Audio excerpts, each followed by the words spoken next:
everyone. Today is August 4th.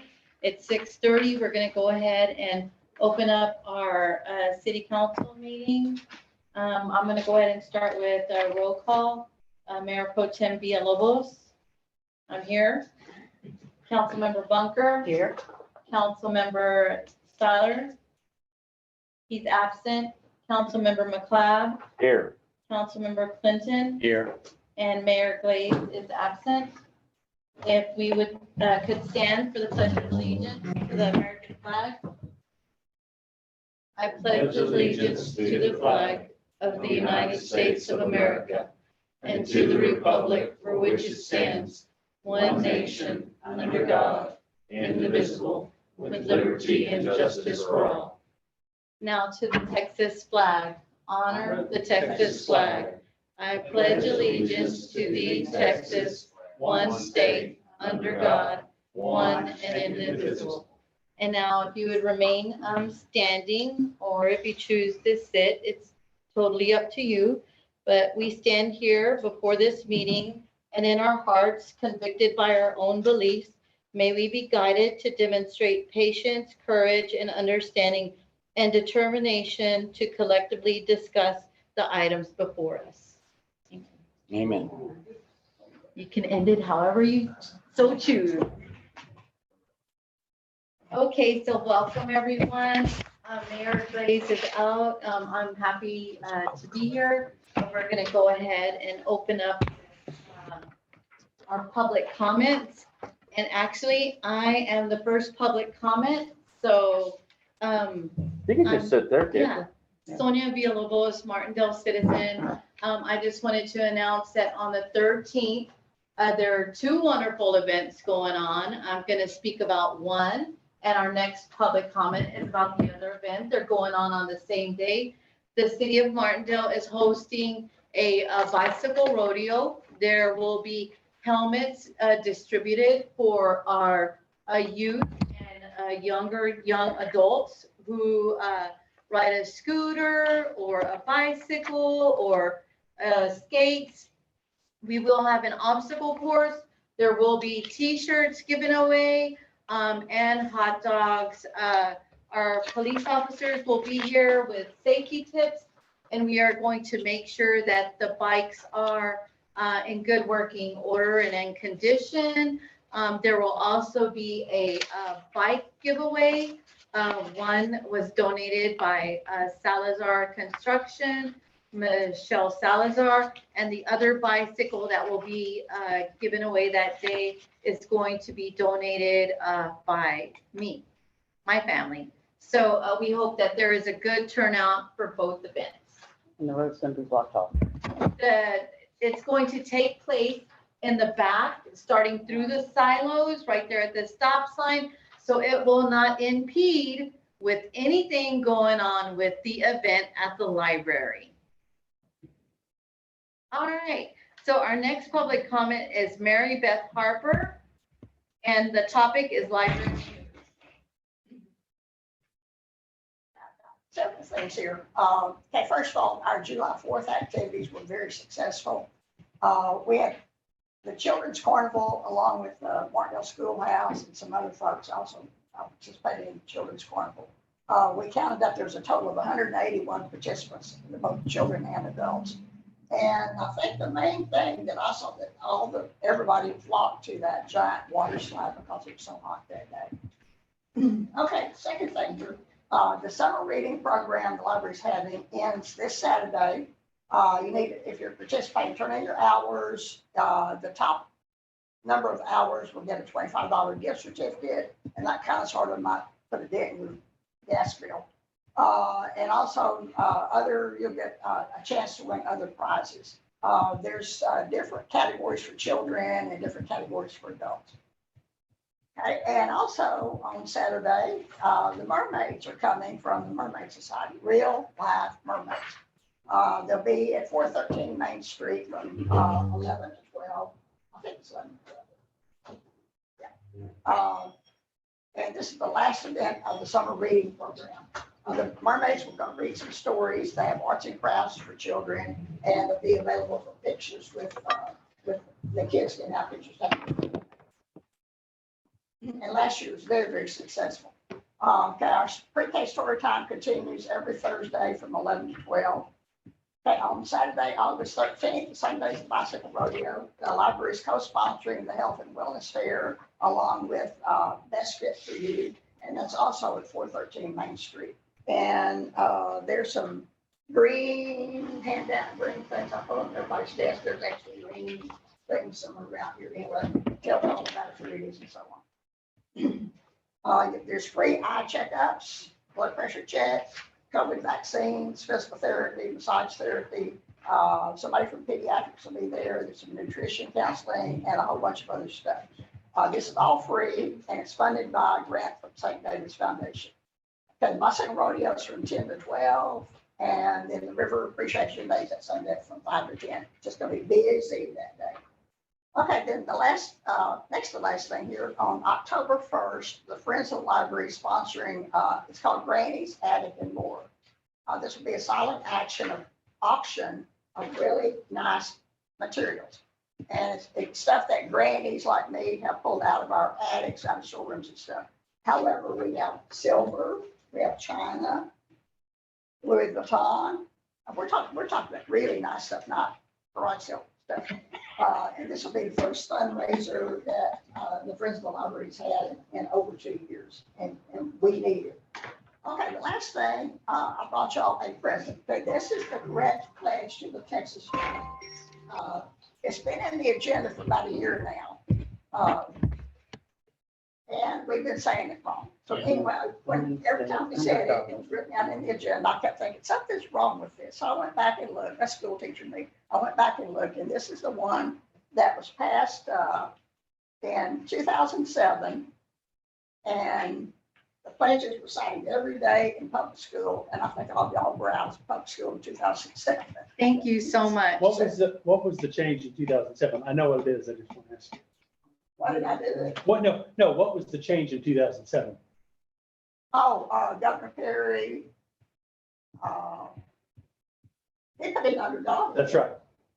And see, and then the next assignment was, is it this or this? But yeah. Thank you so much. You want to have on your military uniform, you salute submarine, well, but the whole entire Texas Government Code, Chapter 3100, Section 101. Thank you so much.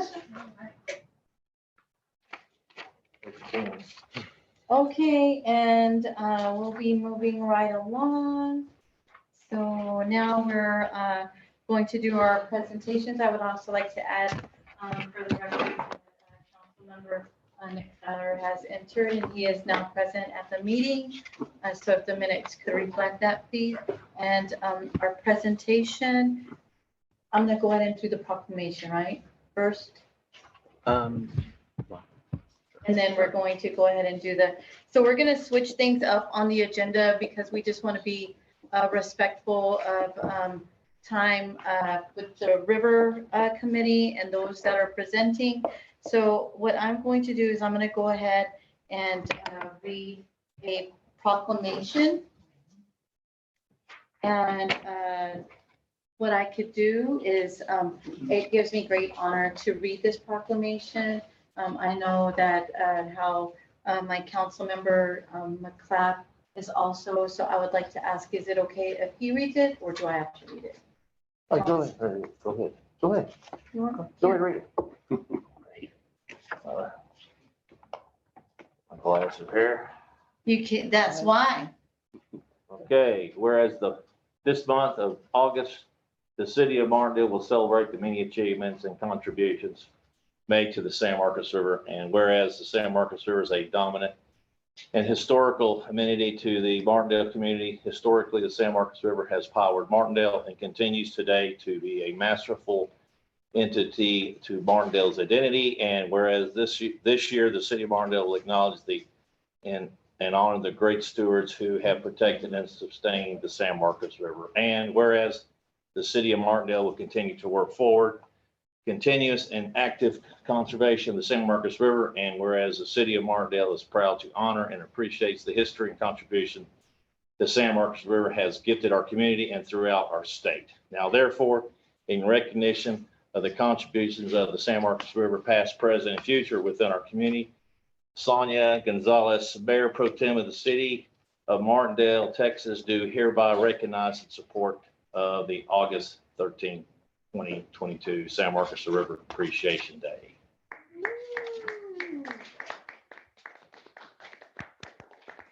Thank you, Mike, for reading that. Okay, and I'll add something to it. I think we might have some news people out here. Okay, One more. so Adrian, is this the point where I could talk about the event? Sure. I mean, it's about, you're talking about the San Marcos River Day. So, the proclamation, is also, I mean, I'm proud that the city of Martindale has it also. The Caldwell County, is going to have a resolution. Our county commissioner, Ed Terrio, reached out to me. He and Judge Hoppy Hayden, are definitely in support of this, and, definitely so proud of our precious resource that we have that runs right here through Martindale. So the event will take place on August 13th. It's going to start at 5 p.m. We will have a market, evening market, starting at 5 o'clock. We have all different kinds of vendors. We have vendors that will be also from the Danzantes. They're coming from all over Central Texas. They're coming from everywhere. They're going to meet here. And it is going to be like a gran danza, a big dance, which honors our community and our river. So that will be taking place at 7 o'clock, from 7 to 8. And then at 8 o'clock, we're going to have a band from San Antonio. They're called Los Nahualats. They do sing in English and Spanish. They do sing about the environment. They're very, they range from like accordion to some ska, reggae, English lyrics, Spanish lyrics, but they put a focus on our earth and the way that we treat it. So it's going to be very nice to have them. You can check them out on Texas Public Radio. They were featured. So we are very honored that they're putting a concert right here in our little community. It will end at 10. So we hope that everybody is able to come out. And it's going to be here downtown. Here downtown, there are going to be giveaways. The city of Martindale is going to give away life jackets for children while supplies last. The city of Martindale, along with some nonprofits, are giving away non-disposable containers that are permitted at all of our parks. If there are any non-disposable containers that are not given away, because we have a bunch of them, so we hope that they're all given away, our officers will have them, and we'll educate our park goers that those are the containers that are allowed and permissible in our parks. And we'll give them to our visitors who are here enjoying our resources here in Martindale. And we encourage our visitors to come and enjoy our park and our resources. So yeah, we hope everybody comes. Thanks to Mike and the council members that are going to be there and their support and our community. So it's been really good planning this. Also, Chelsea's been helping out, and we have Carlton Carl, who did buy a bunch of stickers that we will have on the water bottles as well. So there's been a lot of community sponsors helping out with this. All right, anybody have any questions about that? No. So our next thing will be our consent items. Yes, so our consent item, we have our city administrator report. Yeah, so if there's any the report's in your packet, if you have any questions, I'm happy to answer them. The details of the report lay out the timeline and milestones for budget setting for this next fiscal year.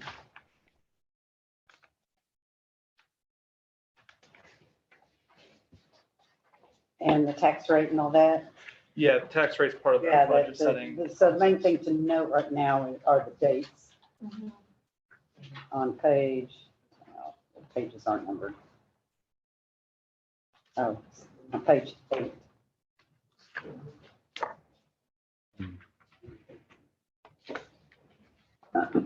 Might be looking And at, then the other consent item reports include enforcement report, the activities that we've been doing in there. And then the financial reports also included part of your consent.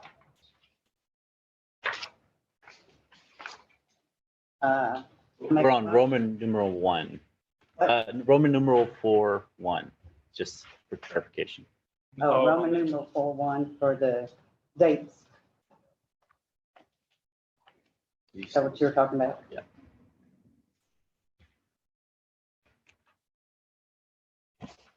It's the ordinance.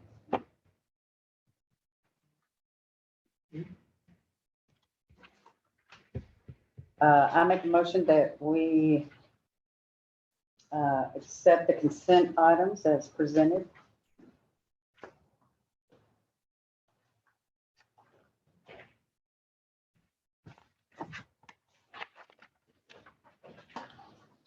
I will second.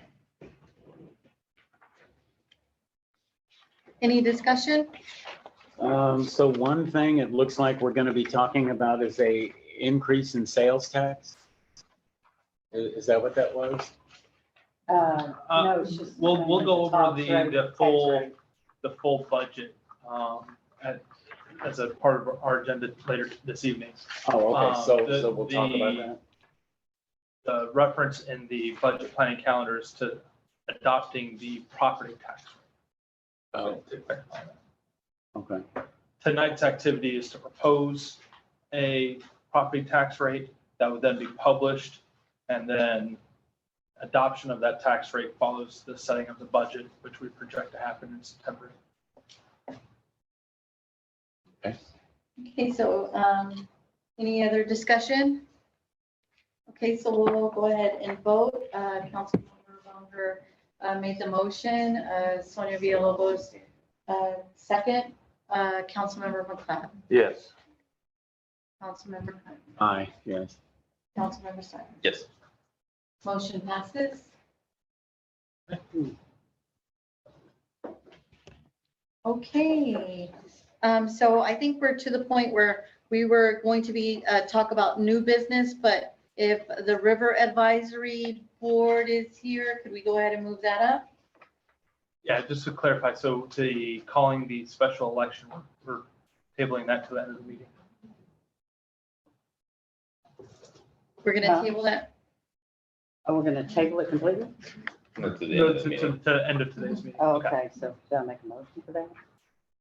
Yeah, do that. You just We're just Yeah. switching. take it to the board. Okay, we can move on to the plans. Okay, so just because we know that there's going to be a discussion about this, we would like to move to 4.1, the River Advisory Board recommendations to amend Chapter 153 for flood damage prevention. Is there anybody from the River Advisory Board here to speak on that? Okay. If you want to present the recommendation. Yeah. All right, so You don't have to go through line by line. I'm not going to, I wrote like the highlights of it. So my name's Matthew McGovern. I was elected as the chairman of the River Committee. I voted against myself, but I'm still the chairman. So, it's supposed to be whoever doesn't show up gets to be the chairman. But I was there. So, anyway. So the guys have been working on this for at least 9 months. I've been going to the meetings for about 6, so I'm on the board now. And, Steve, so, there's a lot, obviously, this is something that has not been updated with the city for obviously a long time. So obviously the template was to take what had been done in San Marcos and a couple other local communities and modify it and update what is missing, if you will, or not been addressed in a lot of cases with regard to the city now growing. Obviously, which is kind of not a big deal. Now it's obviously you can see developments now happening, and there's been some consequences for us not properly addressing these in a timely manner. Now it's catch-up time. So some of the highlights of the proposals, and sorry, it's a lot of pages. There's a lot of repetition on it. The number one thing was getting a certified floodplain manager to actually evaluate any construction that's being done in the floodplain and the floodway. There other was the discussion that was proposed is to do a buffer zone which is basically saying that everyone that's even in the floodplain or not even in the floodplain, they need to be 2 feet above the floodplain for future increases in what the floodplain's gonna be. So this is common sense stuff, and we all know that for 15, everything changed, and it's gonna happen again, so we need to prepare for future things. We also discussed in there clearing of land and changing the direction of the river. As we already know that some people have already done that, that is a big consequence of that. Another big thing that was brought up was no breakaway structures in the floodplain. That was obviously a big thing. Construction that's going to be going on in the future, breakaway structures are obviously a critical thing. And what is going to come down the river and impact the homeowners downriver? So obviously that was the biggest concern. Is really, it's not necessarily what is going to affect us, but it's going to affect those further beyond us. So us being good stewards here, encourage people above us to be good stewards as well. You know, common sense type of stuff. There was also brought up on page 25 was travel trailers. Was also another thing that was brought up. No RV parks within the floodplain.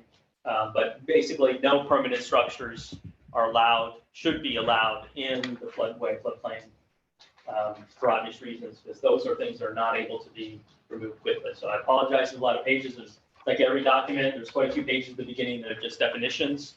And so, unfortunately, it wasn't printed in red. Ours is the ones that we were using was in red. The red are the actual changes to the code, and they're highlighted.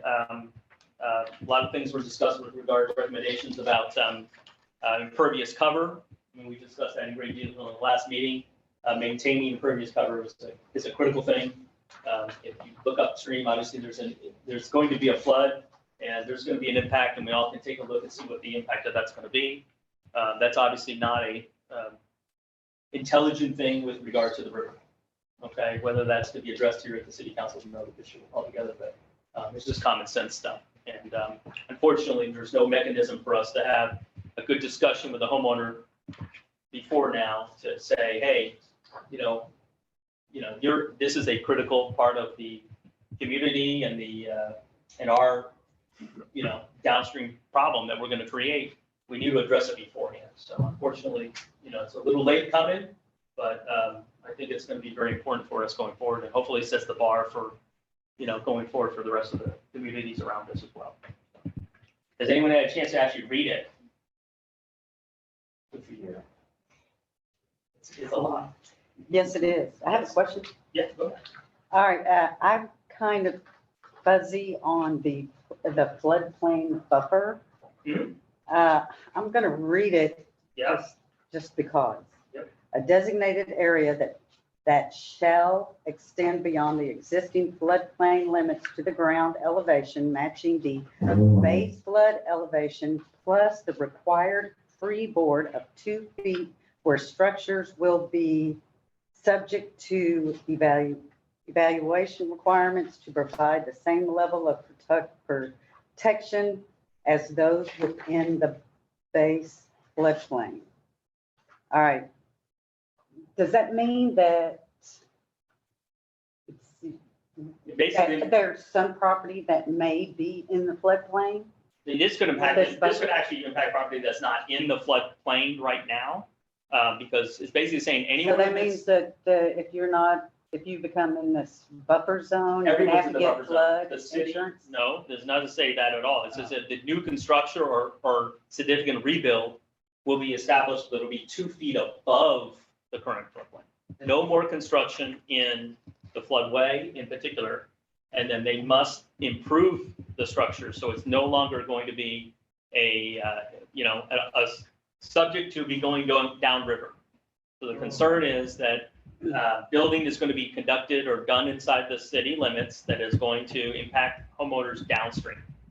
So the goal is, as we know, every time we have a major flood, the 100-year flood that occurs every 10 years is going to increase the floodplain every single time it happens. And what it does is basically protecting and buffering, if you will, us from another step in advance. So let's take care of it now and just say, hey, before you do it, let's create a 2 feet of wiggle room, if you will. That's the recommendation of the board. Whether you do that is not, it's up to you guys. But that is the recommendation, because it's going to change. You know, I use my house all the time as an example. I got married in 98. The flood of 98 occurred a week after we got married. I know exactly where the flood came to. In 2015, I was not here. We got pictures. I know exactly how much higher it was. It's just a matter of time. You know what I mean? So, and it's just going to keep getting worse. So the buffer is to create an opportunity where you're not just going to let someone go, I'm 1 inch above what is now the floodplain, excuse me. And then now that's going to be, the next time it floods, you're now right back into it. Let's create a buffer right now. Let's move on. Let's be proactive a little bit. That's the recommendation of the board. Do you think it'd be beneficial to reach out to the county, like Guadalupe County? Yeah, I mean, with Caldwell and Guadalupe County would obviously be, I've talked to you about this. I know I'm very frustrated from, someone that was here and then moved away, that there's not any real understanding from a state level protecting the river and having some type of code or enforcement of building along the river to be quite honestly is ridiculous. I grew up in Miami. We had hurricanes all the time. There was a state controlled, as far as building with regard to hurricanes. So to be honest with you, I don't see it any other different that as it is, flooding down a river. So why it's not controlled and out, to be honest with you, we should not be doing this. It should have been done on the state level. Personally, that's what I believe. Unfortunately, it's left to us. And I don't know who else we would go to that would address it in a more appropriate way. We all can name numerous examples of people building structures that we know it's just absurd that they built, outside the city limits. Perhaps we could reach out to the counties I mean, and absolutely, a discussion of this. absolutely. There should be some standard. There should be some standard. No, she should be in the floodway at all. Nothing. Nothing should be in the floodway. And that's a lot of what's addressed here is stuff in the floodway, floodplain is, like putting RVs that are there for more than so many days. It's, it's got to be ready to be moved, simple, stupid stuff, to be quite honest with you, that it's just putting in paper that, if an officer goes in there, if someone goes in there, code officer says, that's been there for 6 months, you're like, well, it's my temporary thing. And well, it's been there for 6 months. So we're addressing these little things that, to be quite honest with you, that they shouldn't have to be addressed, but we have to. We have to address these things because there's always someone who has a different discussion. Perhaps we could reach out to the floodplain administrators of both counties.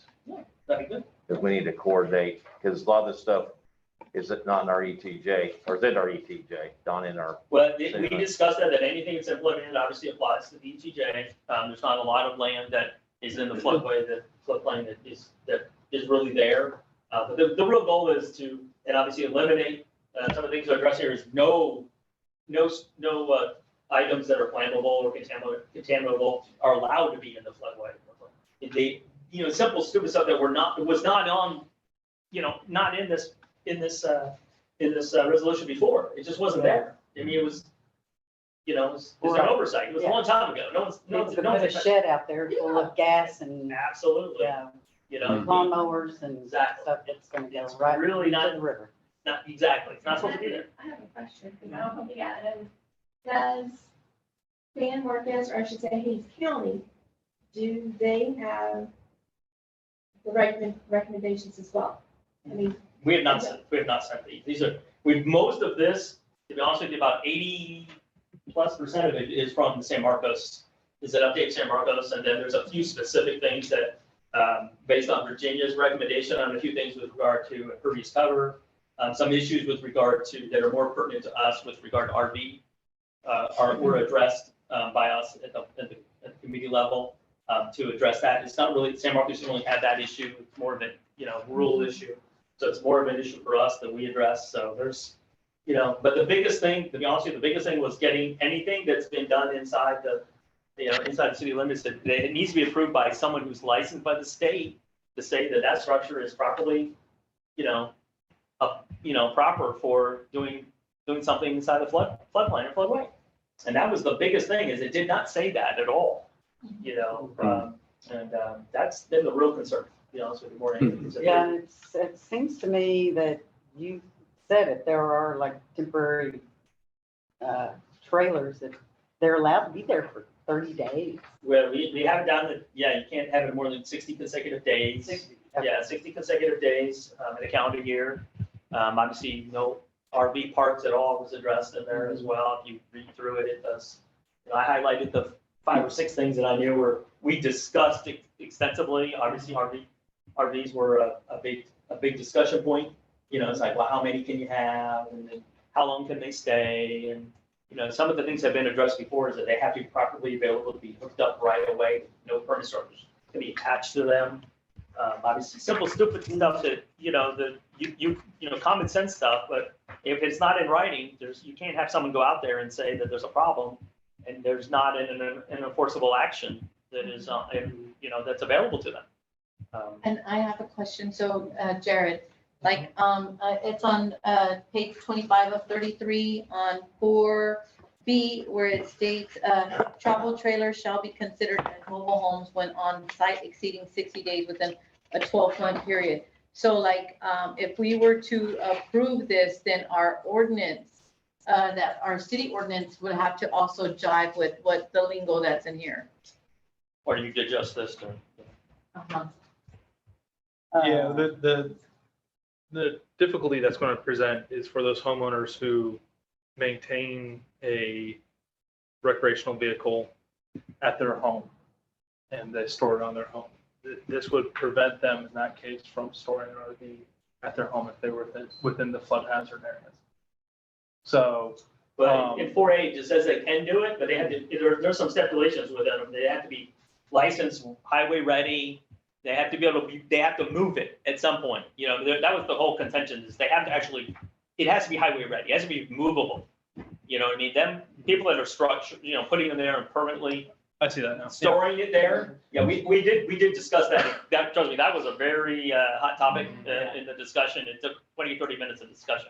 I promise you, several times. And that was, because I'm like, why are they there? But then again, storage is an issue, but you got to move it. It's got to be ready to, we get the siren goes off.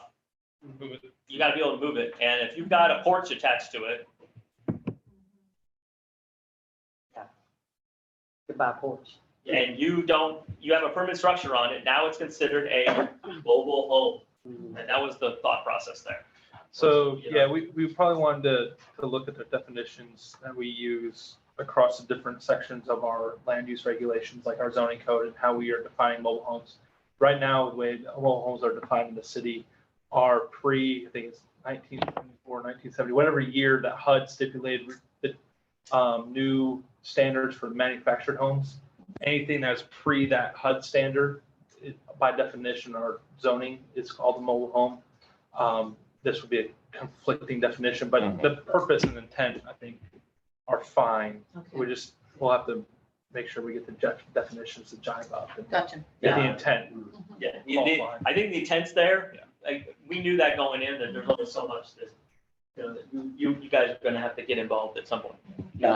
I had a question. I think some of this has been brought on because of some recent clearing that's been done along the river north of the Skull Bridge. Actually, we had discussed this way before that. That just brought it, to be quite honest with you, it brought it to a hot topic more than anything. Well, because that land was cleared once and now recently it's been cleared again down to the complete earth. There is no vegetation left, no trees, and then also the floodway has been changed to where it comes all the way up to Northwest Road. And just in the last few days, 15 truckloads of dirt have been dumped there between the Skull Bridge and the White House. And so what they're doing is elevating the elevation of the earth within the floodway, which is completely forbidden. I think we should get over there and It get is- some it pictures is and addressed stop here. this immediately because there is 15 truckloads of dirt that are about to get smoothed out on that land that is in the floodway. And they have created a higher elevation of land adjacent to that house to make it more conducive for development. And so I think we need to get some pictures of that soon, like tomorrow, and hope that they don't spread it out by this weekend. But just the backstory, we have, Virginia has, sent an email to CCQ regarding this matter. To seize it? But the problem is, we've been through this Hey, already. guys, I think we're Yeah, we're getting getting off topic. Well, but No, it it's has not. to do with the parameters of this, and so I'm just mentioning it's- it because it is a concern. Right, and you're mentioning it in the what you're saying is fine, because you're pointing out a concern that could be addressed by the ordinance, but when it becomes a A topic of conversation discussion, okay. amongst.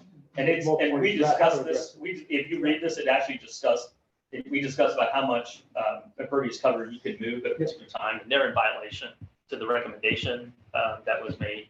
In here was more than 25% of impervious cover you can be moved at one particular time.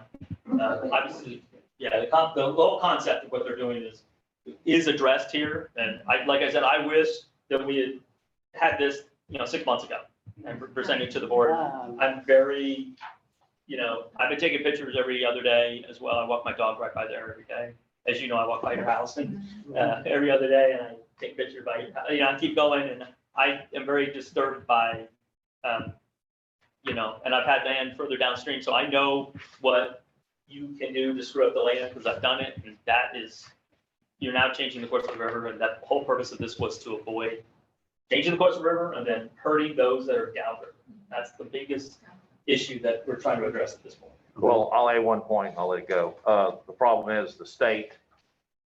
We've had issues with the state really not giving us really much help at all, so therefore. we need to I do read the something. TCQ guidelines, and basically unless there's a water contamination or some soil contamination, they really don't care. It's not really in their realm of concern. So we So don't. the proposed recommendations in this ordinance change that's being recommended, where they talk about encroachments and that could have a hydrologic effect, would have to be supported with some sort of analysis that, no, if we're doing this infill with dirt, we're not going to significantly change the flooding patterns of the river. Yeah, Correct. that's how these changes would address the specific concern that you raised. So Jared, what would be the course of action? So we've been presented, the amendments. So if the council should review this, any additional questions or discussion, but potentially we could put it on as an action item. I think some of the concerns I have deal with the variance. And so we'll want to look specifically at how variance requests are handled, making sure that we're doing that the way we need to. The process for getting the variance under the law is already set by the state. So to the extent that we're trying to set a different standard, we're going to need to revert back to what Texas law allows, and we abide by that. Most of the other items in here are fine. There's some references to, I forget the word, but it's something I ran across when I was researching our own, vegetation removal and things. Some regulation within the flood areas, you have to have a certified, or not certified, but a recognized program. San Marcos has recognized programs regarding their special flood hazards, different things. We'll have to look under the Texas Water Code and such.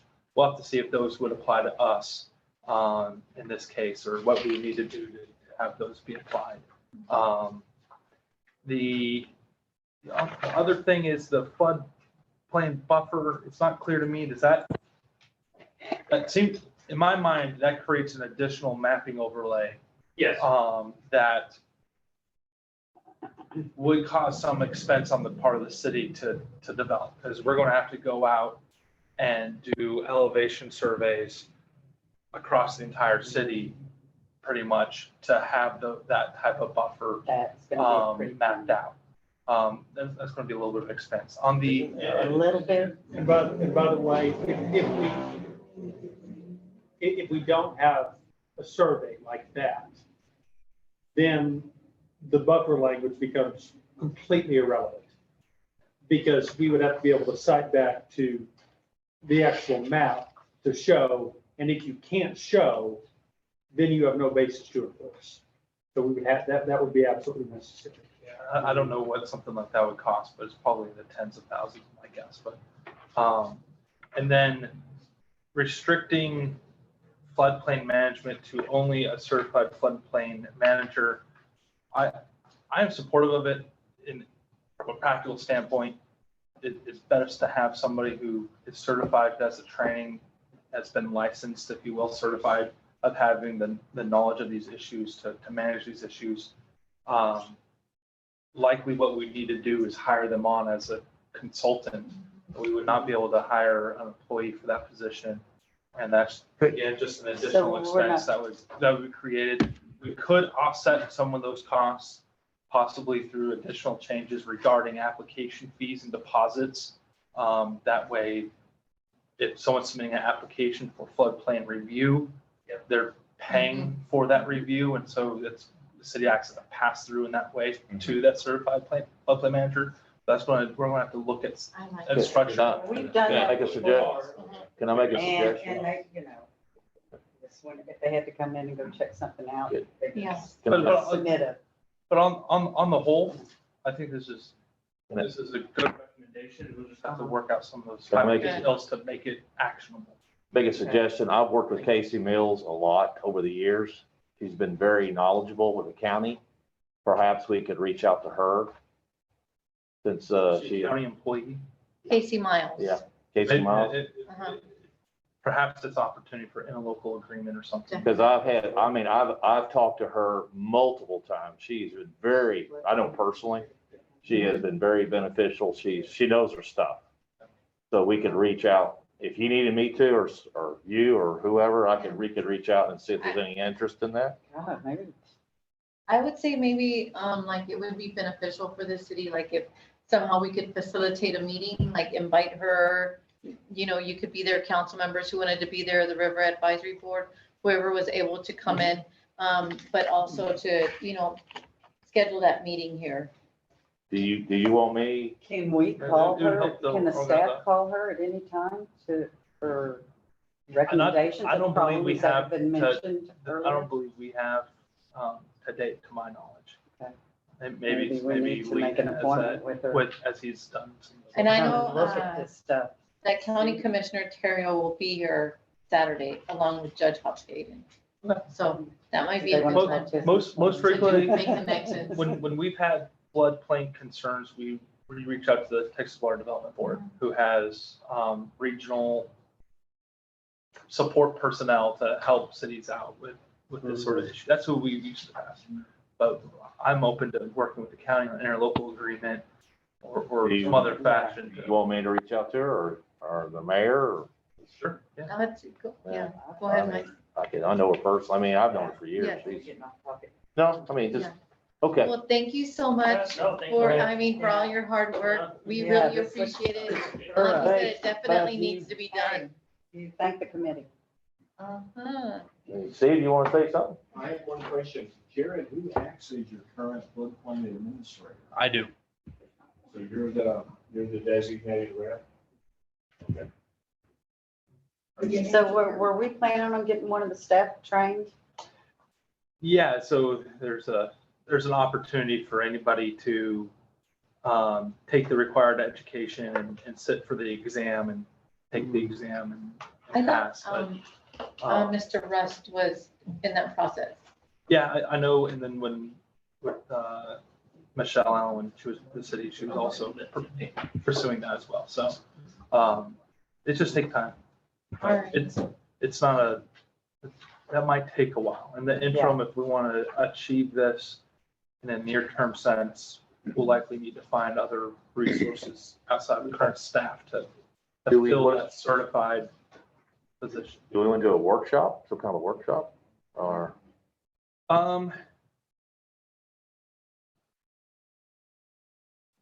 We might, I think the language that's proposed, a lot of it, I think you can just, it's good. Some of the, variances, there's some items here that touch on planning and zoning a little bit and finding the right place to match that up. I think just massaging it with the city staff and then having Ken take a look and turn this over to the, once we have a reasonable draft, close to completion, turning it over to the folks who reviewed and advised us on the adopted version that we have, make sure that they don't have any issues with it. And then at that point, we can bring it back to council. At the same time, we'll look at what resources are available to us to onboard a certified floodplain manager. And that's possibly, a meeting with the county or some other opportunities that we might have. Maybe through our engineering firm, we'll have to see what that. I think it would be good, I mean, for the interlocal agreement, that's gonna have a cost. But also, have that cost, and then we could also just source out and maybe get some quotes for floodplain managers that we could call, just as the need arises, but also to offset that cost within the permitting process. All right, okay, I think we're good. Anybody else have anything to say? Thank y'all so much. Ma'am? Cindy, it would either be, it would be handled through either one, code enforcement, or through the municipal court, or if there's some grand violation through the district court. Those are different places. Okay, how about all of them? In my neighborhood, there are at least 4 or 5 RV parks that have been there really. Is there gonna be a grandfather? This. Well, they're not the city limits, are they? No. So, Doesn't matter. Well, I mean, it's different. Well, Yes. That's where some of the water code, what can apply to the ETJ, what can't, Westbrook, will inform what the final product looks like. I need a public hearing. okay, I think, we're done with the discussion. I think like with getting on that and then trying to figure out all of that, we're gonna get to that point once we get our ordinance and all of that revised, and then we'll be able to figure that out, like our attorney said. So now we're gonna go ahead and move on. We're gonna go back to where we were at for, for the special election. I was supposed to- so the presentation, you said we were gonna table that. So now we're gonna go back to the presentation for the special election. Yeah, that's me. Okay. Hi, everyone. City Secretary And- Adrian. So on your second packet, the one that detached from your binder is a copy of the final draft of order of the election and the contract with the county. As many of you might know, in November, there's gonna be an election that many cities are gonna be holding. The city of Martindale will be holding a special election to reinstate its use of the local sales tax of 1/4%. It's mentioned a few times in the ordinance and in the contract. So it's up for vote again? Yes, and that's just the purpose is for roads and repair. It's the same one we've had before. There's no increase or decrease. It's just this lasts for 5 years, my understanding, 5 or 4 years. Okay. And how many years has it been so far? I believe it was ratified in 2018. And it expires in 2023. So It's gonna be the 5th year. In 2023 is when it expires, but there won't be an election it just expires in March 2023. The next election would be May 2023. Well, the library tried to apply for that 1/4%, but for the library instead of the roads. So, but they couldn't do it. How come? So since the cities has owned it before, we get priority. Oh, okay. So my understanding is that they made an application to the Commissioners Court. Commissioners Court tabled that decision. I'm not, when it initially was brought before them, I'm not sure what they've done since then. Okay. What this ordinance would do would be to put it on the ballot for to renew the existing street and road maintenance sales tax percentage. Right. Now, So- I'm unaware of the library's efforts to also obtain sales tax revenue. Having been approved or passed to be put on the ballot in November. And the reason why we're doing it in November, is, as Adrian alluded to, is significant cost savings by leveraging an existing election date. So we don't have to run an entire election ourselves. Say if we wanted to do it in October, or whatever the soonest available. Makes sense. So the Kimber Daniels, she's the elections administrator for the county. She provided an estimate. It's not provided in your packet because it's an estimate. And I spoke with her this morning, and we will have this to her next meeting because we need to get some. She wasn't able to meet with me this past week or until today, and that's just confirming the polling locations and where and when at hours. And if there's any questions, please interrupt me, of course. It says here in early voting that it's in Lockhart and Luling. Right. We're not going to have it any here. So she couldn't justify the small percentage of voters from Martindale, and the cost would be too high. And so she said that she will give Martindale certain days to vote here early at the Three Rivers Church. However, again, it's not signed yet, and this contract is still up for negotiation.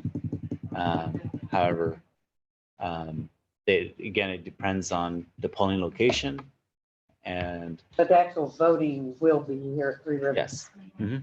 And they are also welcome to vote in, like you said, in Lockhart, the elections office for the county, or the Luling Civic Center.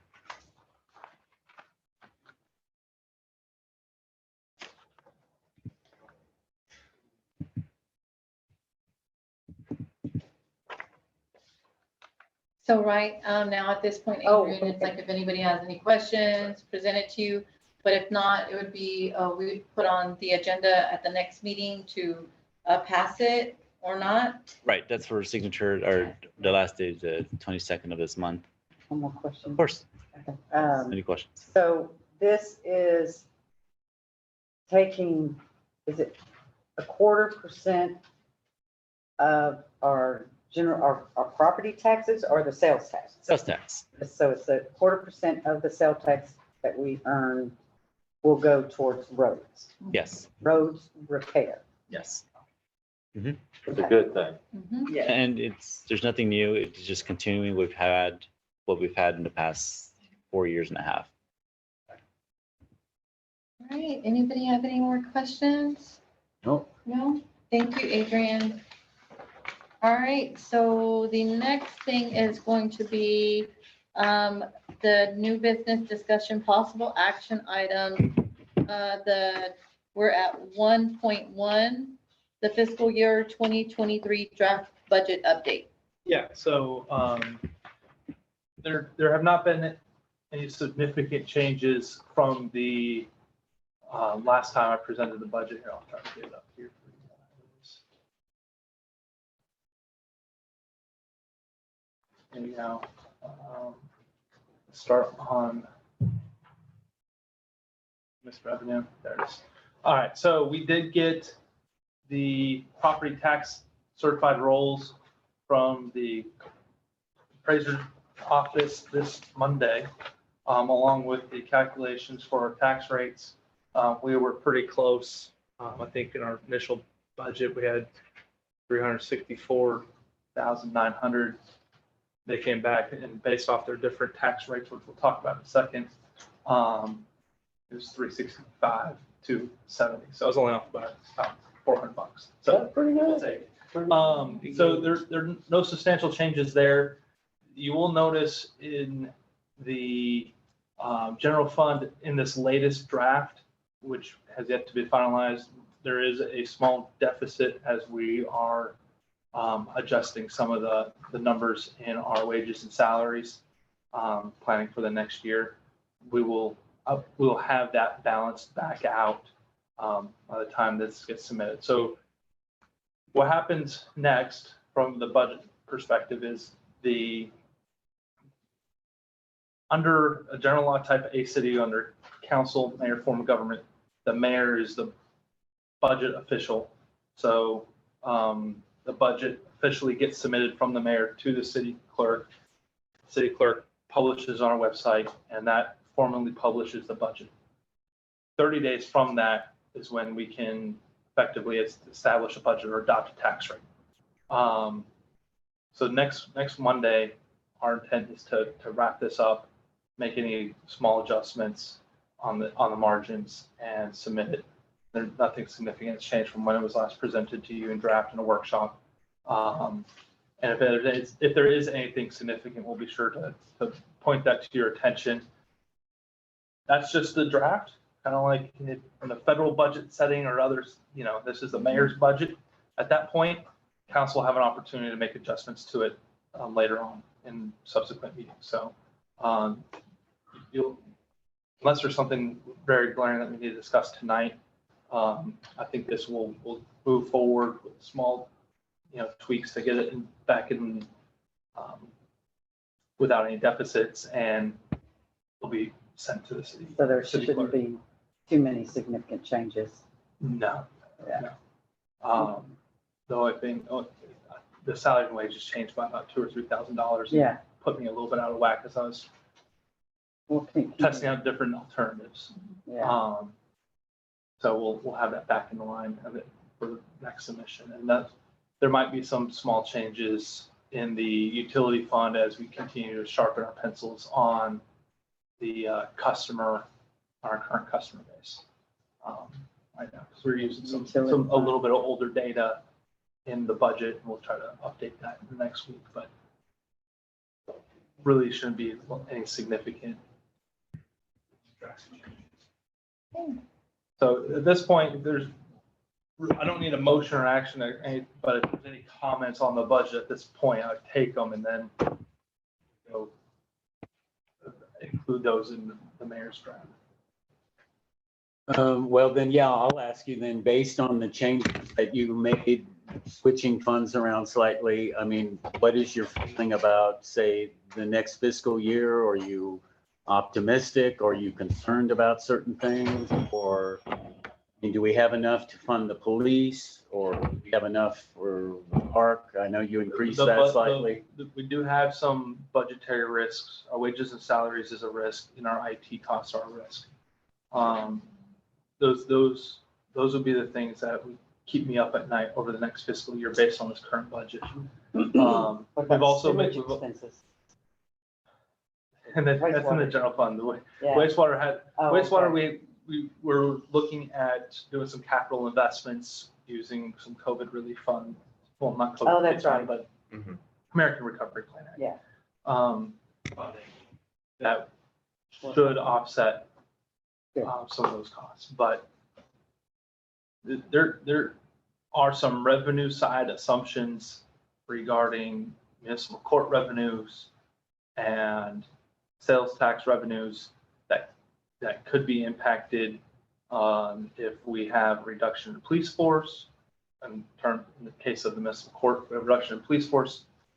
There's likely to be less patrol activities, likely generating less citations, and eventually down the line, you feel an effect of that. Hopefully that's not the case. I think it's a fair statement that there was just less in the police force before. I mean, Yeah. we had COVID and we had a smaller police force. And so now we're for the first time in 3 years, shifting to something that is different than the city's had for a number of years. And In a lot of ways, we've tripled our police force. yeah, I mean, and no blame or negative assessment on anyone. It was just factors that existed. And so there's certainly ambiguity in that. So that's an area of some educated guesswork. It's based on historical data, so I think it's reasonable. The sales tax revenue, macroeconomics could affect Martindale sales tax revenues. Larger cities will feel those effects more so than us. But if there does begin to have a recession or something in the next course of the next fiscal year, that could affect us. Now, during COVID, when a lot of commerce activities generally went down, our sales tax actually remained the same, if not better, because of all the online shopping was being directed towards us. So I think we're more resilient than most in that area, but of course, the macroeconomic impacts could. So those are my concerns. Some, and then on the utility side, we talked about that. So you're saying possibility because of all the wages that we're experiencing with increased in city staff and the police, that there might have to maybe be some reductions made in the next year possibly, or just, it's gonna be Not this- tough to figure it out? Not this time. Right now, we're on balance. It's trying to meet the demand signals that we have from a building planning perspective. And it was already going to be difficult in that area when we had the full complement of employees. That's going to continue to be a difficult area for us to fill the need. Also, our police force, it's been very many years since we've budgeted a police force as more than just 2 full-time equivalent officers. We've gone to 3 full-time equivalent officers. That's a significant adjustment. So I think we're able to cover it, but it's not so much our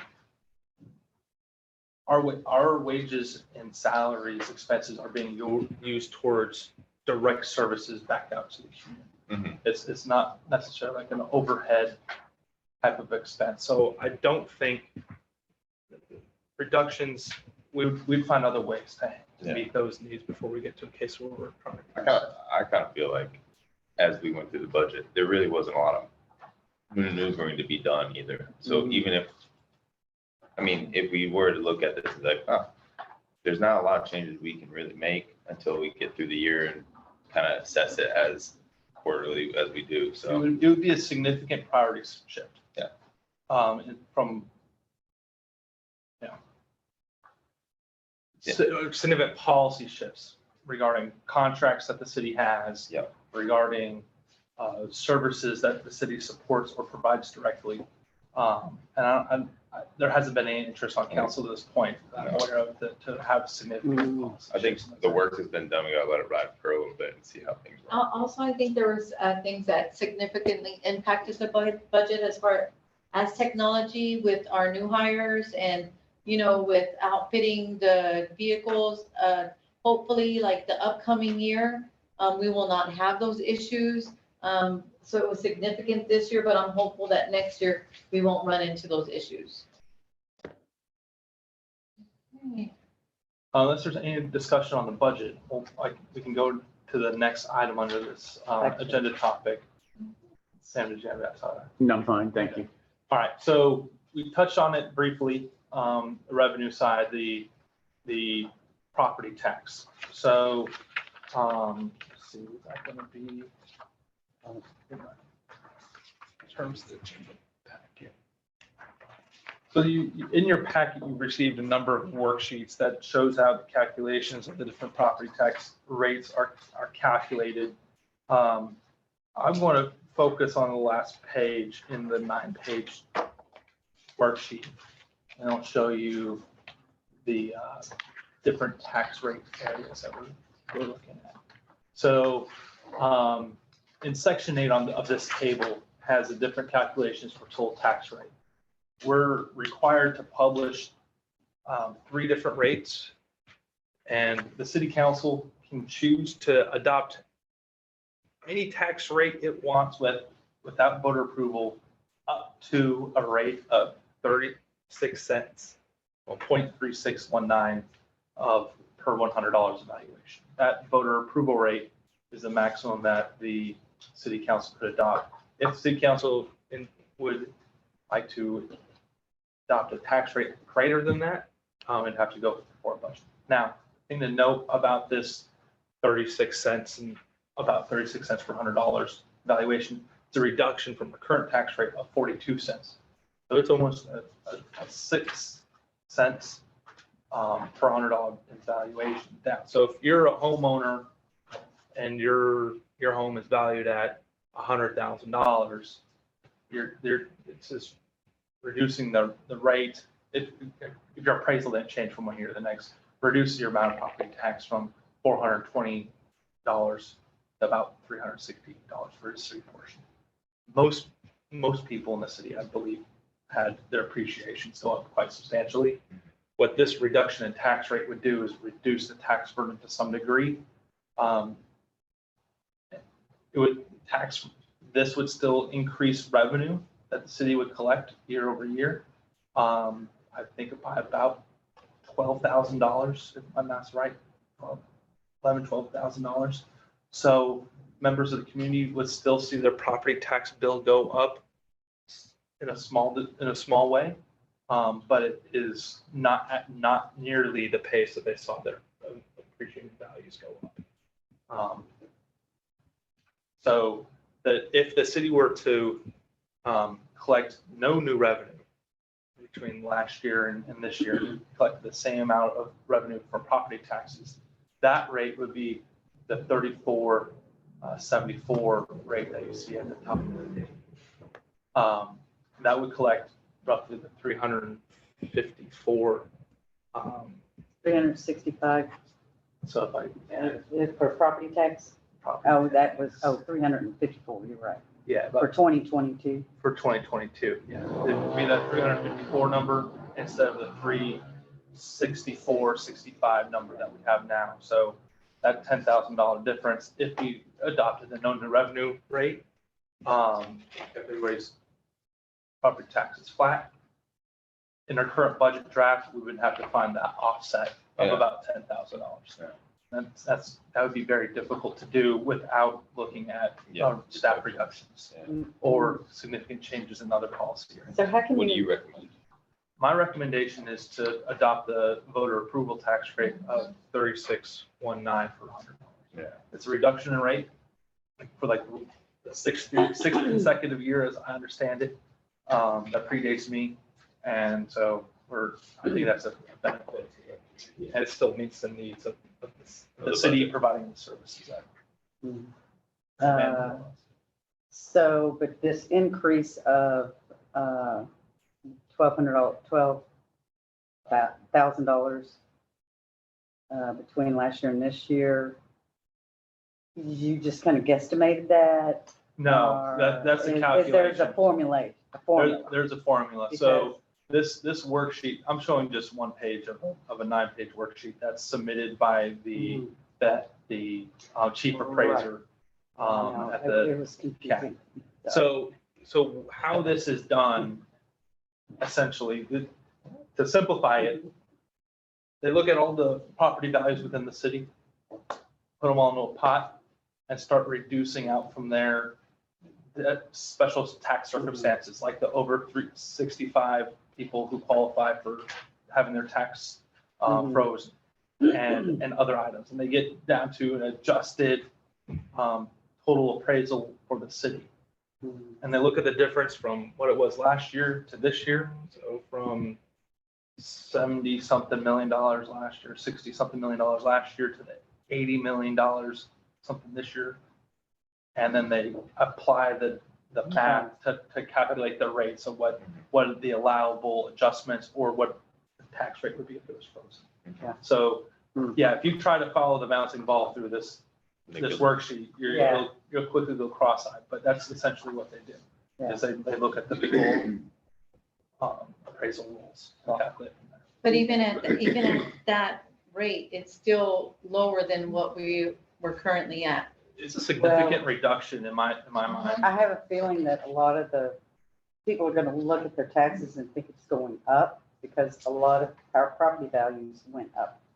I think The this amount that you'll pay from last year under this tax rate, if the city council chooses to proceed with that proposed rate, a homeowner would see their property taxes go up by roughly about 3%.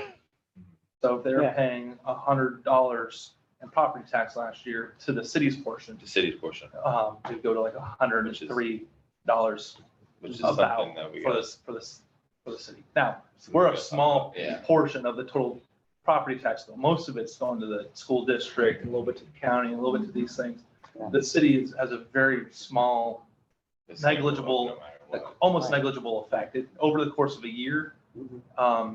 now, if you own your home outright and you don't use, you don't use a mortgage service provider to an escrow account or anything like that, you'll probably see a total number go up by, $100, $200 or something that might be more noticeable. But if you're a homeowner with a mortgage and that uses an escrow account to service that, that tax rate or that tax payment, your mortgage is only going to go up by $10, $15 in terms like the city's portion. Also, if you're 65 and over, You get frozen.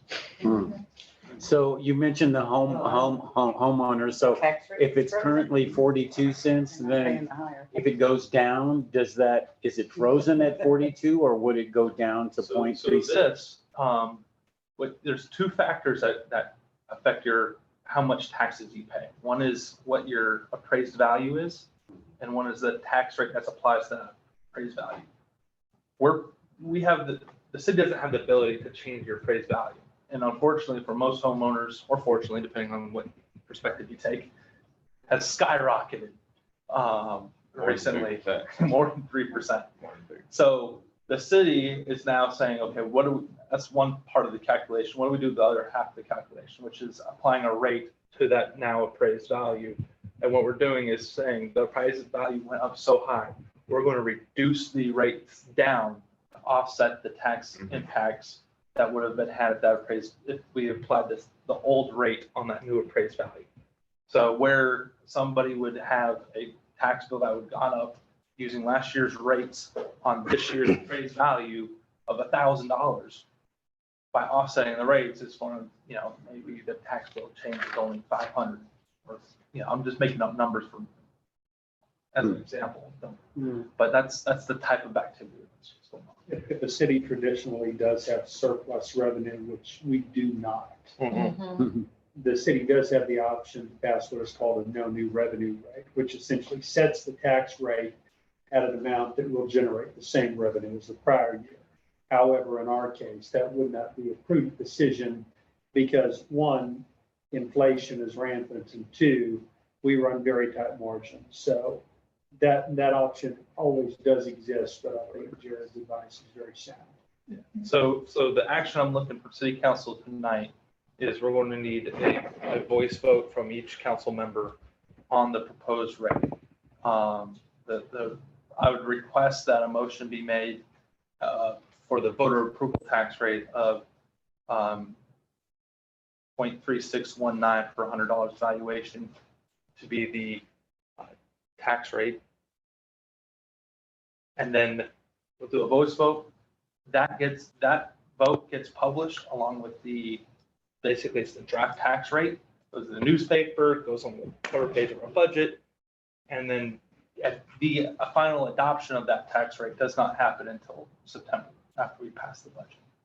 So for tonight, I'm looking for a motion and a vote on setting that voter or setting a tax rate. voter approval tax rate. That would be my recommendation, yes. Of the 0.3619. Yep. All right, I make a motion that we use the voter approved tax rate of 0.3619 for the budget. Yes, 400 yeah, per $100. valuation. I'll second. Councilmember McLeod, how do you vote? Do we want to discuss it? Any discussion? No, Council, Sam? Yeah, so I mean, but I wasn't clear what you said about if you're a homestead exemption, that if the rate goes down to 0.36 from 0.42, would that rate remain the same for the 65 and above homeowner filing that exemption currently that's getting taxed at 0.42% and it would be reduced to 0.36, then would the amount of the lower amount be reflected in the amount that the homeowner would pay? Technically, no, but it's better than that.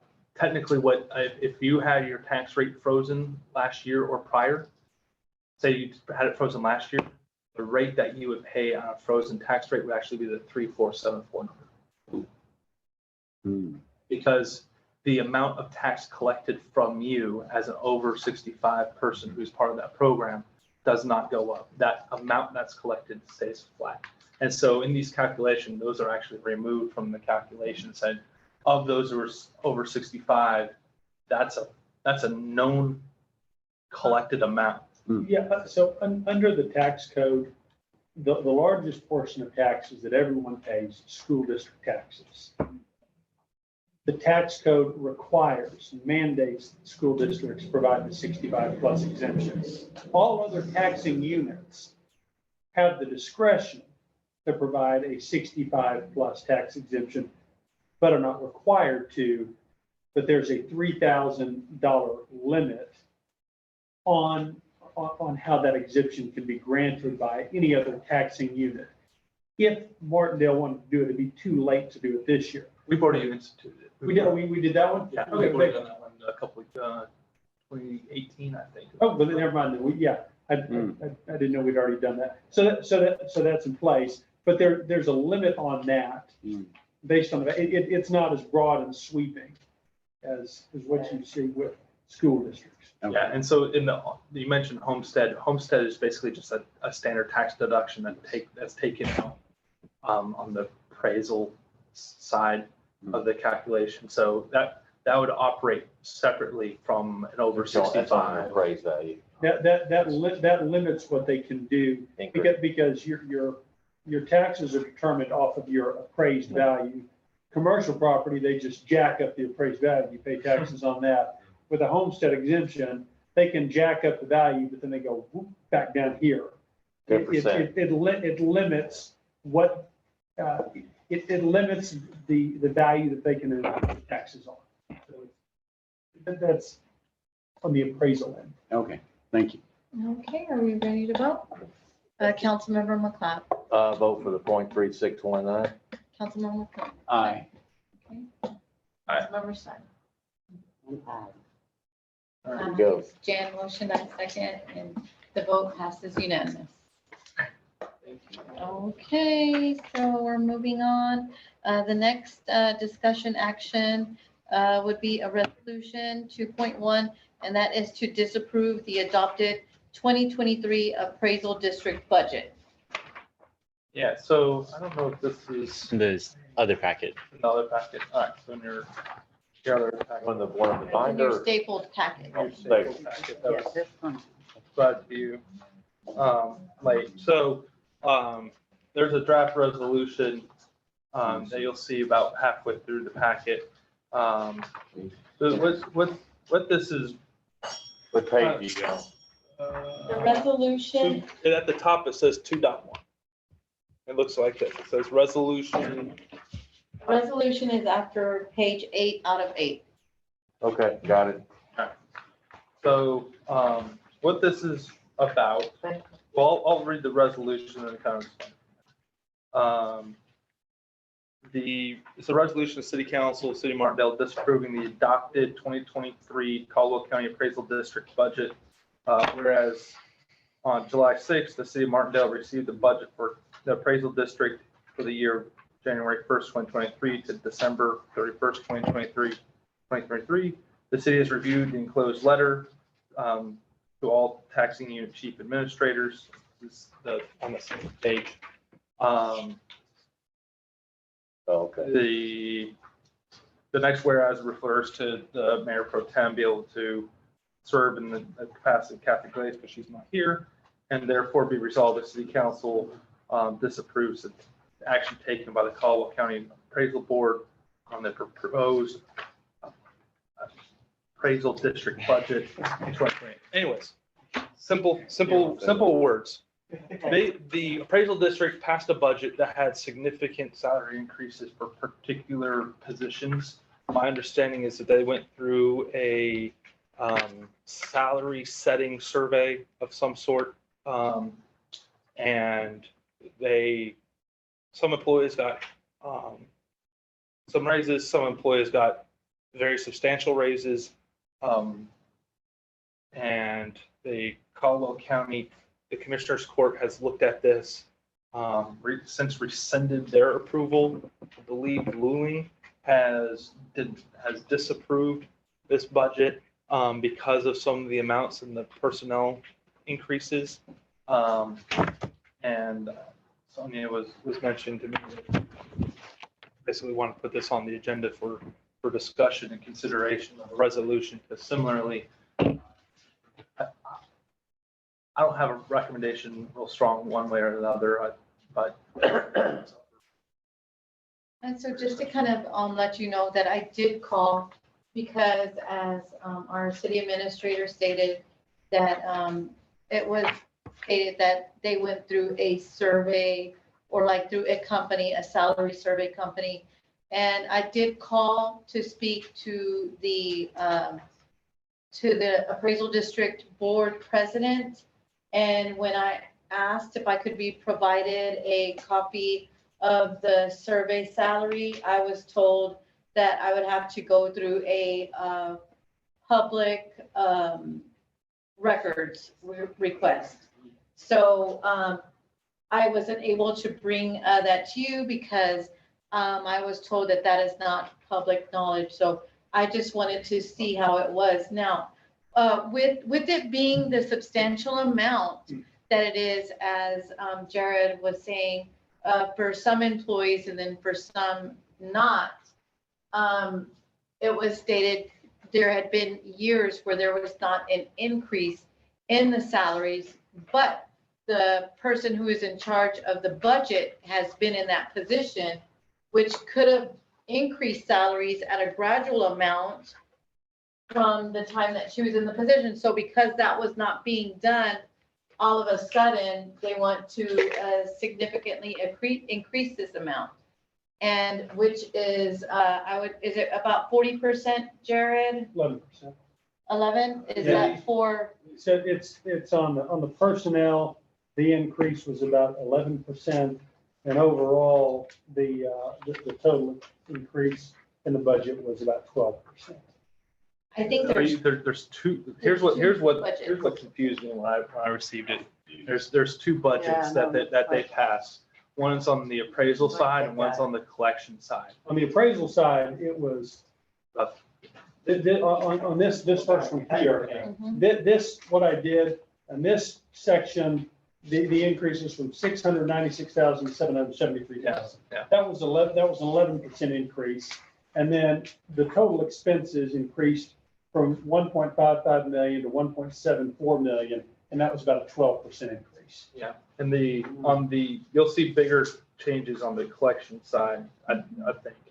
The effect on the city of Martindale is that over the last many number of years, in 2017, we've paid the appraisal district about $8,000 a year, give or take.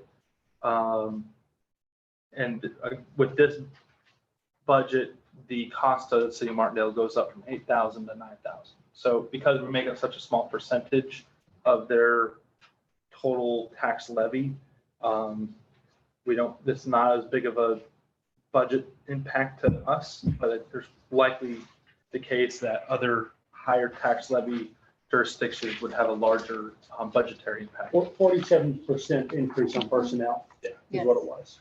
and then it was 40% for a position, but then for the other positions, it was 17%. Yeah. Yes.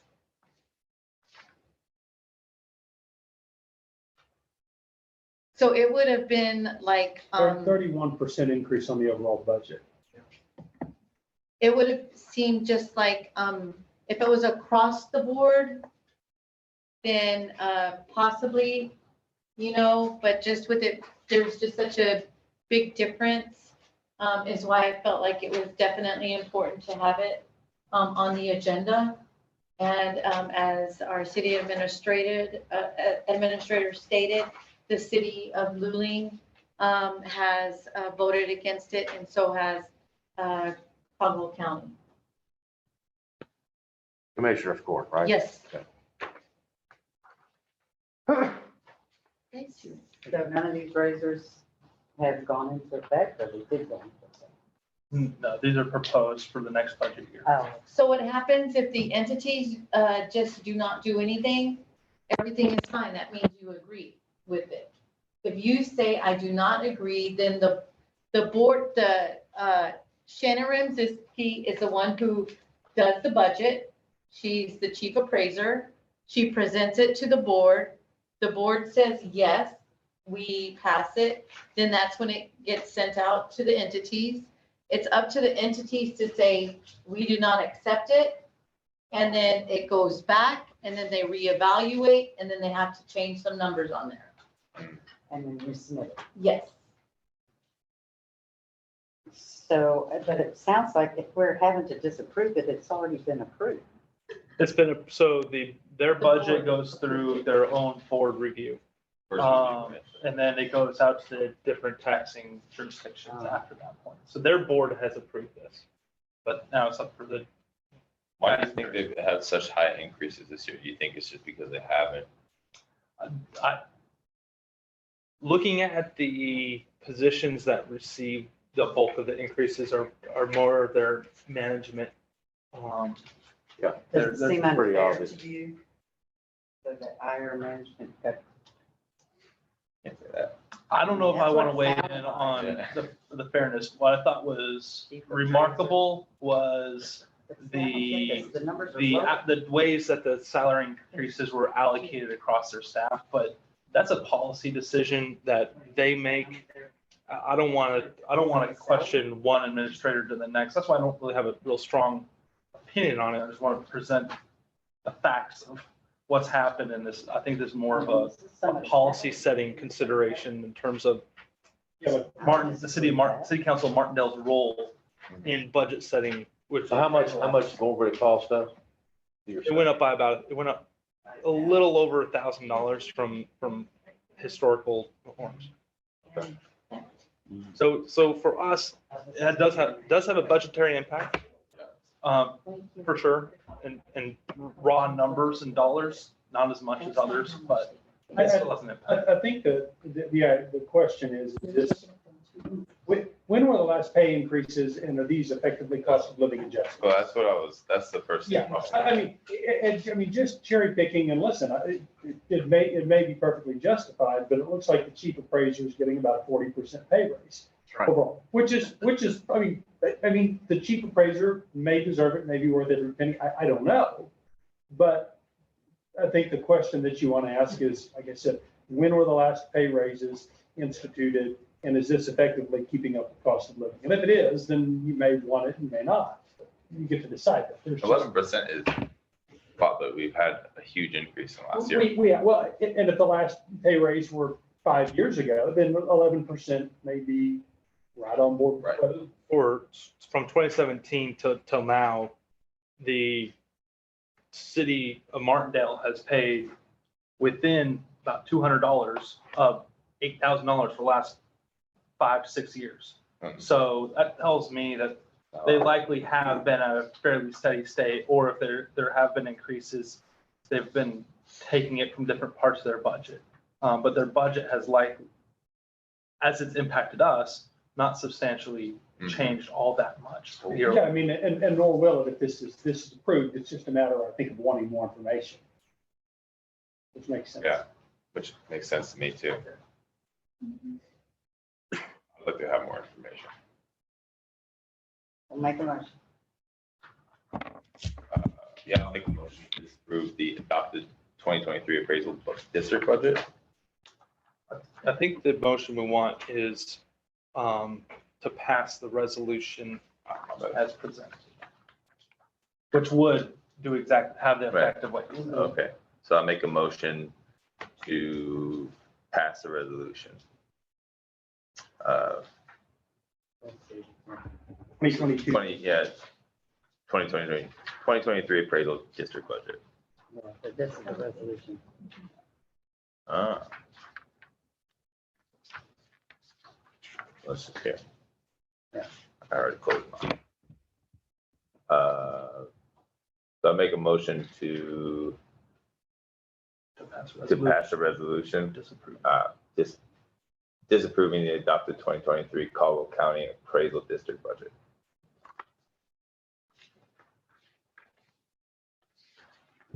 I will second. All in favor? Can we discuss or, oh, do we know, like the city of Lily, do we have any record of why they were for this resolution to disapprove? Do we have any information on that or the commissioner's court?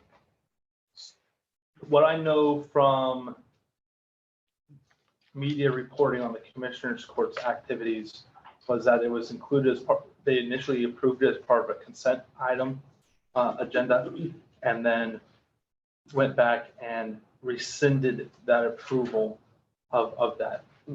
Because there were concerns regarding the payroll increases and how they were being allocated and done, and their concerns about their how transparent those were being presented to that body. I don't know what specific concerns Luling has. I haven't seen those reported, but I'm sure if they publish their council meetings or agendas, we can see it. But I don't know. I suspect based off the media reporting in the local newspapers, it's likely regarding the same concern that we've discussed tonight of, Okay. the changes is specifically in their personnel side. Okay, that's the only question I have. I'm Mr. Clinton? fine. Nope, I'm good on it.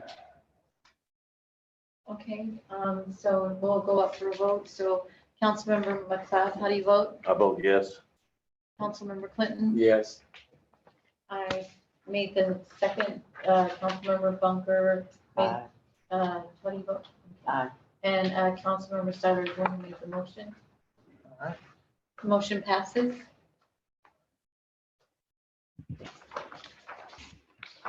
Okay. The next item up on the agenda is discussion action, and that's the environmental standards chapter, and that is 3.1, the dark sky ordinance. Yeah, so this is bringing back to you the cleaned up dark sky ordinance that was previously discussed for city council's consideration and approval.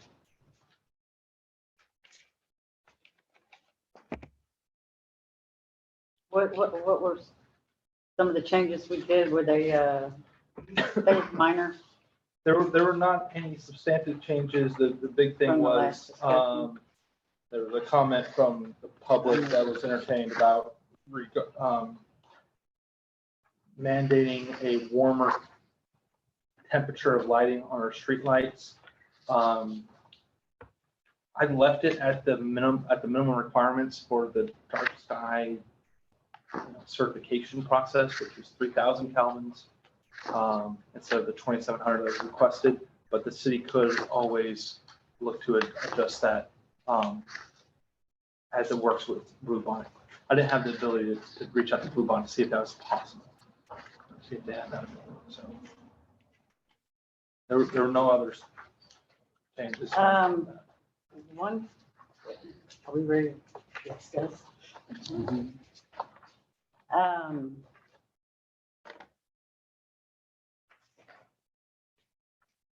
One thing I'm kind of concerned about is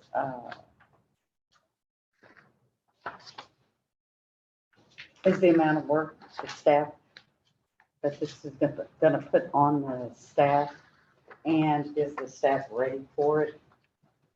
I think so. There's a number of organizations that exist now that the city staff could reach out to and rely on for education materials to publish along with our ordinance, since this follows in step with what they do. We'll also gleefully plagiarize other cities' work where we can. This isn't a homework test. So I think in terms of rolling this out, there'll be a staff impact, but I don't think it'll be unreasonable. in terms of enforcement actions and activities, I don't see this becoming a major, it's something we'll be concerned about. We're going to enforce this ordinance as we would any other and handle it within the building code enforcement along with other building code enforcement activities that we do. So it just become part and parcel of that process. I don't think there'll be any appreciable change in the level of activity that we're doing in that area. Well, I mean, like on neon lighting, it says the city discourages the use of neon lighting. I mean, is that wording strong enough for us to really think that we're making some You can't do changes? anything with that. It's purely, those are what you call precatory or wishing words, but it has absolutely no force and effect. You've got to look for the mandatory language in the ordinance to find out what's enforceable. Hmm. Okay.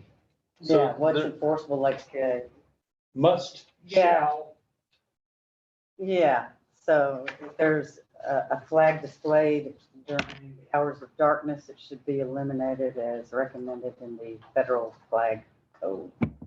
I mean, It's a statement of preference. it is. yeah, but that's not something, you're not gonna have We don't somebody have a walking code around going, hey, enforcement, there's no light on that flag. No, your neighbor might say, hey, did you know that you should do this? You say, oh, thank you for the advice. So sometimes ordinances are as much as anything else. Informational than. Informational, than but enforceable. but a statement of the city's morals and values and likes and preferences, and Oh, okay. that's, The preamble. Yeah. And if you want to set like an example as a city of like being a good steward of your environment, you know, you do want to have the parameters in place. Yeah. Yeah, and what we'll do, other city activity that we'll likely do is, once this ordinance is adopted, we're going to send it off to the dark sky certifying agencies and see if we can't get Martindale recognized as a dark sky. And there might be something that, I think it'll cost $200 or something to fill an application. I think we have that budget and my ability to control that. They might, after looking at this, have some happy to add changes that we would bring back to council at that point. But as is stated in the ordinance recitals, it's, we intend to pursue recognition as a dark sky community. And that may produce ecotourism, promote the welfare of businesses and residents of the city. So to those ends, we'll also take down as an activity that the city now does. All right, I know we've discussed this pretty much at length. So, Cool. Well, make a motion to adopt an ordinance of the city council, of the city of Martindale, Texas, protecting the natural environment by regulating light pollution and providing for publication and effective date. I second. All right, we have a motion, Michael Platt, second by Councilmember Bunker. Councilmember Clinton, how do you vote? Aye. I, Sonia Villalobos, I'm an aye. Councilmember Simon? Aye. Okay, motion passes unanimous. Might take us to adjournment. Right. I have a question. I just wanted to know, we just aren't asking at the end of meetings anymore for future agenda items? not on this agenda. Not on this. agenda, Okay. apparently. All righty. Is there a motion? If I make a motion that we adjourn. All righty. Is there a second? With a special city council meeting. Okay. Meeting is adjourned at 8:08.